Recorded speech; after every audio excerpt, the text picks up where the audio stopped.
Hadis yang ketujuh, An Abdis Somad ibn Mughaffal radhiyallahu anhu qala sami'tu anna Wahb ibn Munabbih radhiyallahu anhu yaqulu qara'tu fi akhir zaburi Dauda sholawatullahi alaihi salasina satron qala ya Daud hal tadri ayul mu'mini ahabu ilayya an utila hayatahu qala la qala alladhi ida qala la ilaha illallah aksha arojilduhu warta'adat mapasiluhu fa ini akrahu lahu bidalikal mauta kama yakrahul walidu liwaladihi walakin labudalahu minhu ini uridu an asuruhu pidarin siwa hadihi dari fa ina naimahabalaun warohau hasyidatun wapiha aduun la ya'lunakum khobalan yajri minkum kamajrot dami min ajli dalika ajaltu awliyai ilal jannati laula dalika lama mata adamu wa waladuhu hatta yumpahopis suri. Artinya, dari Abdus Somad bin Mughaffal berkata, aku mendengar Wahab bin Munabbih radhiyallahu anhu berkata, aku membaca 30 baris di akhir kitab Zaburnya Nabi Daud alaihi salam, bahwa Allah subhanahu wa ta'ala berfirman, wahai Daud, apakah kamu tahu orang mukmin mana yang lebih aku suka kupanjangkan umurnya? Beliau, Nabi Daud, menjawab, tidak tahu ya Allah. Allah subhanahu wa ta'ala berfirman, yaitu orang yang jika mengucap la ilaha illallah, maka kulitnya merinding dan persendiannya bergetar, saking takutnya kepadaku, kata Allah, karena sesungguhnya aku tidak menyukai kematian baginya.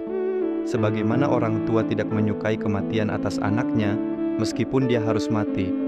Sesungguhnya aku, kata Allah, ingin membahagiakannya di tempat selain ini, dunia. Sebab dunia kenikmatannya itu merupakan bencana, dan kemakmurannya merupakan kesulitan. Dan di dalam dunia ada musuh yang tidak main-main, ingin sekali merusakmu. Musuh berjalan seperti aliran darah. Oleh karena itu, aku menyegerakan kekasih-kekasihku ke surga.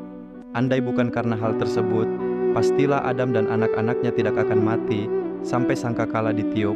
Pada sanad ini, ada riwayat Anas bin Malik radhiyallahu anhu berkata, Rasulullah shallallahu alaihi wasallam bersabda, barang siapa yang mengucap la ilaha illallah dan memanjangkannya, maka dihapus baginya 4.000 dosa dari dosa-dosa besar.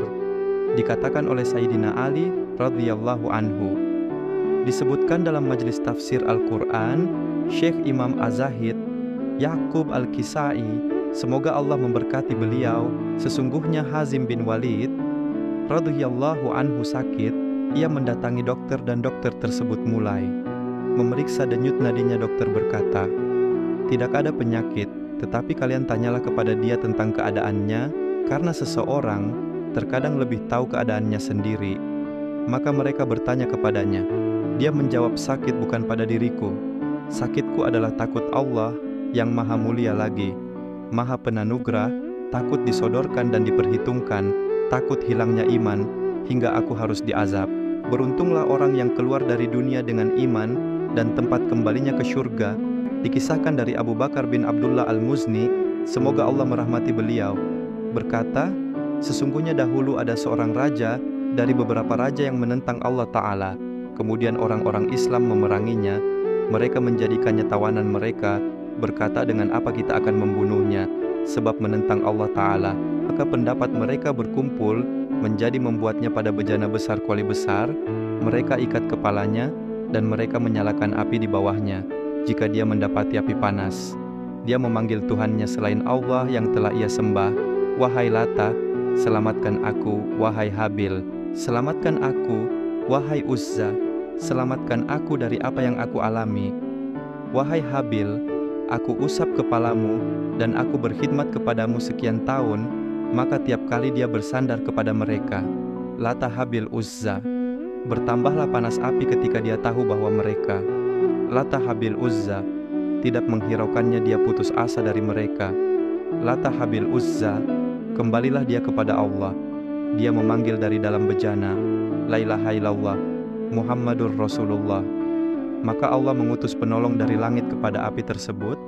Dia padamkan api tersebut, dan Allah mengutus angin.